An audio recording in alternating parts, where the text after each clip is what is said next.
கவுன்சிலிங்காக வேண்டி அப்பாயின்மெண்ட் எடுத்துக்கொண்டு இலங்கையிட மிக தூரமான பிரதேசத்திலிருந்து என்னை சந்திக்க வந்திருந்தாங்க. அந்த பெண்ணுக்கு ஒரே ஒரு குழந்தை. அவட ஹஸ்பண்ட் வந்து ஃபாரின்ல. அப்போ அந்த ஹஸ்பண்ட் ஃபாரினுக்கு போனதுக்கு பிறகு நிறைய பெண்களோடு தொடர்பு ஏற்படுத்தியிருக்கிறார்.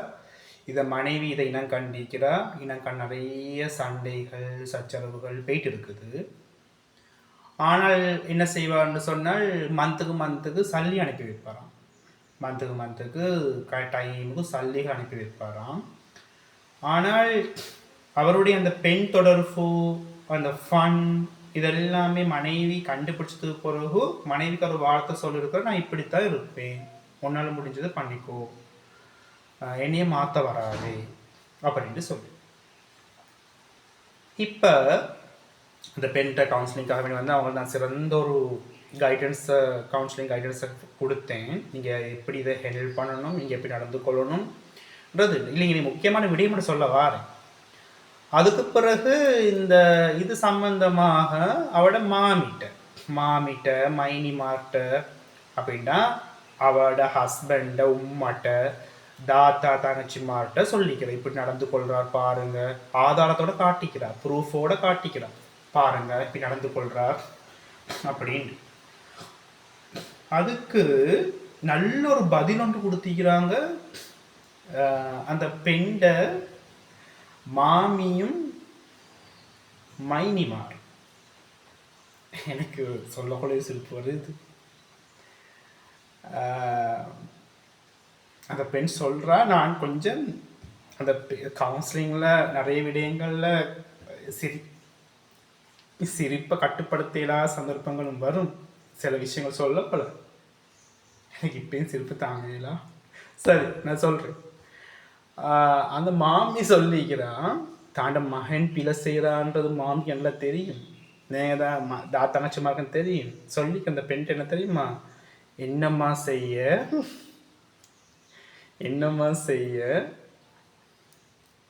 பொறுமையை கொண்டும் தொழுகையை கொண்டும் அல்லாட்ட உதவி தேடுங்கன்னு சொன்ன. என்ன சொல்லிக்கிற தெரியுமா, சொல்ல எனக்கு சிரிப்பு தாங்கலாம் இருந்தால், பொறுமையை கொண்டும் தொழுகையை கொண்டும் அல்லாட்ட உதவி தேடுங்கம்மா, எல்லாம் சரியாகிடும் சொல்லி. இந்த பெண் இதை என்கிட்ட சொல்லக்கூடாது, அவள் கவலையோட தான் சொல்றா. எனக்கு சிரிச்சு பட்டுருச்சு. அப்புறம் அந்த பெண்ணு சிரிச்சா, அவள் போய் அவள் என்னால் சிரிச்சது நான் சந்தோஷப்பட்டேன். அது ஒரு தெரப்பி தானே. அன்பானவர்களே, எப்படிப்பட்ட அட்வைஸ்னு பாருங்க. இப்படி ஒரு அட்வைஸ் யாரும் கொடுக்கணுமா? கணவன் வேற பெண்களோட போடாத கூத்தெல்லாம் போடுறான், வெளிநாட்டில் போடுறான், இன்ஸ்டாகிராமையோ டிக்டாக்கை யூஸ் பண்ணுறான், எல்லா பெண்களோட செக் பண்ணுறான், எல்லாம் விளங்கி அவட மனைவி வந்து எல்லாம் ப்ரூஃபோட குழந்தையோட உம்மட்டையும் மைனிமாட்டையும் காட்டக்கோல அந்த உமாவும் மைனிமாரும் என்ன சொல்றாங்க, தாண்ட மகன் பிழை செஞ்சன்றதையும் ஒத்துக்கொள்ளாம அவனையும் காப்பாத்திக்கணும் இவையும் காப்பாத்திக்கணும்ன்ற மாதிரி என்ன சொல்றா, யா அம்மா சரிம்மா விளங்குது, நீங்க பொறுமையை கொண்டும் தொழுகையை கொண்டும் அல்லாட்ட உதவி தேடுங்க. அன்பானவர்களே, ஒரு பிரச்சனைக்கு இறைவன் தீர்வை வச்சிருந்தா அதுக்கு பொறுமையை கொண்டும் தொழுகையை கொண்டும் உதவி தேட தேவையில்லை. பிரச்சனைக்கு தீர்வீந்தா மறுகணத்துக்குமா பொறுமையை கொண்டும் தொழுகை கொண்டும் உதவி தேடணும். தீர்வில்லாத பிரச்சனைகளுக்குத்தான் பொறுமையை கொண்டும் தொழுகை கொண்டும் உதவி தேடணும். உதாரணத்துக்கு ஒருத்தருக்கு வந்து ஹார்ட்ல பிளாக்னு எடுத்துக்கொள்வோமே. அப்போ இந்த ஹார்ட்டில் அவட பிளாக் ஆகிது. அப்போ அவர் கார்டியோலஜிஸ்ட்டை மீட் பண்ணணும். கார்டியோலஜிஸ்ட்டை மீட் பண்ணதுக்கு பிறகு அதற்கு கார்டியோலஜிஸ்ட் டாக்டர் பார்க்குறாரு, எஸ் ஓகே உங்களோட ஹார்ட்டில் பிளாக் ஆகிக்குது, ஓகே நாங்கள் இதுக்கு வந்து என்ஜிஓ பண்ணி பார்ப்போம், அதோடு நாங்கள் அதே நேரம் வந்து அதுக்கு நாங்கள் ஸ்டென்ட் போடணுமா இல்லாட்டி வேறு ட்ரீட்மெண்ட் போகணுமா, எஸ் கேட்டகரியை சொல்கிறார். ஓகே, இவர் வந்து ஹார்ட்டில் பிளாக் ஆகிக்குதுன்னு வந்து வீட்டில் உட்காந்து கொண்டு நான் பொறுமையை கொண்டும் தொழுகையை கொண்டும் இறைவா உதவி தேடுறேன் இருந்தா இறைவன் இவரை பார்த்து சிரிப்பானா இல்லையா?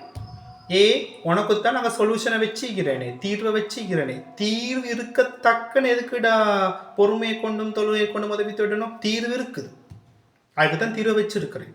ஒரு நோய்க்கு மருந்து வச்சிருக்கிறேன்னா அந்த மருந்து எடுக்கணும், குணப்படுத்திடு. எஸ், குணப்படுத்தின துவாவோட குடிக்கணும். சரி, தீர்வு வச்சிருக்கிறேன். அதே போல கணவன் மனைவிட பிரச்சனையில கணவன் செய்யறது சம்பூர்ணமான பிள்ளை, கம்ப்ளீட் பிள்ளை. அவன் பாவத்தில் இருக்கிறான், பாவம் செய்கிறான். அப்போ அது உண்மை என்ன செய்யணும்? ஓகே, நான் உங்களுக்காக பேசுகிறேன், இருங்கம்மா, அவனுக்கு கால் பண்ணி ஏசுறேன், அவன் திருத்த பார்க்குறேன், ட்ரை பண்ணுறேன், நீங்கள் கவலைப்படாதீங்க, உங்களுக்கு நாங்கள் சப்போர்ட்டாக இருப்போம். இப்படி தைரியமான வார்த்தைகளை கொடுக்குறத விட்டுட்டு தீர்வு வைக்கத்தக்கன என்ன இந்த பெண்ணுக்கு தான் சொல்கிறேன். நீங்கள் தான் அவனுக்கு தொலை சொன்னாலும் பரவாயில்ல. என்ன சொல்கிற மாமி மைனி மாதிரிலாம் சேர்ந்து கொண்டு பொறுமையை கொண்டும் தொழுகையை கொண்டும் உதவி தரும். இது உனக்கு வந்தால் நீ செய்வியா? வேண்டாம். உனக்கு ஓண்ட ஹஸ்பண்ட் ஓண்ட மாப்பிள்ளை, இந்த மைனிமாட மாப்பிள்ளை எல்லாம் அப்படி சீரழிஞ்சவனா இருந்தா, கெடுகட்ட நாய்களாக இருந்தா, நீ உட்கார்ந்து கொண்டு பொறுமையை கொண்டும் தொழுகை கொண்டும் என மாப்பிளையை திருத்திரு, என மாப்பிளையை திருத்துறா எல்லாம் சொல்றான். நீயே திருந்தாதவரை உன்னை திருத்த மாட்டேன்றான். குர்ஆன் என்ன சொல்லுதோ, நீ திருந்தாத வரையில் நாங்கள் திருத்த போறோம்ல, நீ திருந்தணும். உனக்கு ஓன மனசுக்கு தனி முடிவு தந்திக்கிற. அப்போ இப்படி கவுன்சிலிங் பண்ணவங்களும் இருக்கிறாங்க. இதுதான் பெரிய டேஞ்சர். சில ஆட்கள் கவுன்சிலிங் பண்ணுறாங்க, இப்படி பெண்கள் கவலையோட போகிற நேரத்தில் வந்து, சரிம்மா பொறுமையாக இருங்க, நீங்கள் தொழுது வாக்கிங்க, இந்த திக்கர் எல்லாம் பண்ணுங்க, இந்த திக்கர் செய்யுங்க, உங்கள் ஹஸ்பண்ட் மாறி வருவா. அது எப்படி மாறி வர? திக்கர் செஞ்ச ஹஸ்பண்ட் மாறி வந்துடுவானா? ஈக்கிறானே பாவத்தில். அப்போ அதுக்கு எதிரான தெரபியரை பார்த்து சைக்கிளை பார்த்து அவரை வந்து இது பண்ணி அவளை மனசை திருத்தி முயற்சி பண்ணணும். முயற்சி இல்லாமல் எது கிடைக்கும் சகோதரர் இந்த உலகத்தில்? முயற்சி செய்யுங்கன்ற படைச்சவனே சொல்கிறானே. மார்க்கத்தை தவறாக யூஸ் பண்ணாதீங்க. ஆனால் தான் மார்க்கத்தில் இன்னொரு விஷயம்னா எல்லாமே இந்த அட்வைஸ் பண்ணுறாக்கள் எல்லாருமே அட்வைஸ் பண்ணுறது பெண்களுக்கு. ஒரு ஆணும் பெண்ணும் தவறு செஞ்சுட்டேன்னு சொன்னால் பொறுமை எறிங்கன்னு சொல்கிறது மனைவிக்கு. அப்போ கணவன் தவறு செஞ்சவன் அவன் பண்ணைக்கிறதா? பொறுமையறிங்க எல்லாரும் வந்து மனைவியை தான் பொறுமையறிங்க. அப்போ அங்கே கணவன் நீ நல்லா கூத்தாடு, நீ நல்லா ஃபன் எடு, ஓட மனைவிக்கு பொறுமையாக தொழுதுண்டு ஓதினு துவா கேட்டு இப்பா நீ நல்லா பொம்பளையோட கூத்தாடு, நீ நல்ல கிளப்புக்கெல்லாம் போ, இங்கே உட்காந்து தஹஜ்ஜத் தொழுது துவா கேட்டு நீ கூத்தாடு. இங்கே யாருக்கு உபதேசம் பண்ணணும்? தவறு செய்கிறவனுக்கு உபதேசம் பண்ணணும், தவறு செய்யாதவனுக்கு உபதேசம் பண்ணுற. சரி, மார்க்கத்தில் எனக்கு சிறப்பு அந்த வசனம் பொறுமையை கொண்டும் தொழுகை கொண்டும் உதவி தேடுகின்றது. அந்த வசனத்தில் விளக்கமே வேறையே. ஒரு யுத்த டைம், ஒரு இயற்கை அனர்த்தம், ஒரு சுகப்படுத்த முடியாத நோயின்னு சொல்கிறார் டாக்டர், சொல்லிக்கு மருந்து இல்லைன்னு சொல்கிறார். அந்த மாதிரி நோய்கள் ஒரு ஆபத்து வந்துடுச்சு, ஒரு ஆக்சிடென்ட் ஆகி அவங்க ஐசியூல இதில் இருக்கிறாங்க. இந்த டைமில் தான் இந்த வசனம், அதுக்குத்தான் இந்த வசனம். இந்த மாதிரி டைமில் தான் எங்களோட சக்தியை தாண்டி ஒன்று நடக்குது, எங்களோட கண்ட்ரோலை தாண்டி ஒன்று நடக்குதுன்னா இறைவன்கிட்ட தான் நாங்கள் சரணடையணும்.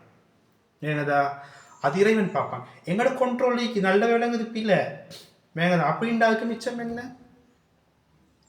சரி, எப்படிப்பட்ட மாமி மைனிமார் நோபல் பிரைஸ் கொடுக்குற அளவுக்கு ஒரு உபதேசம் பண்ணிக்கிறாங்க.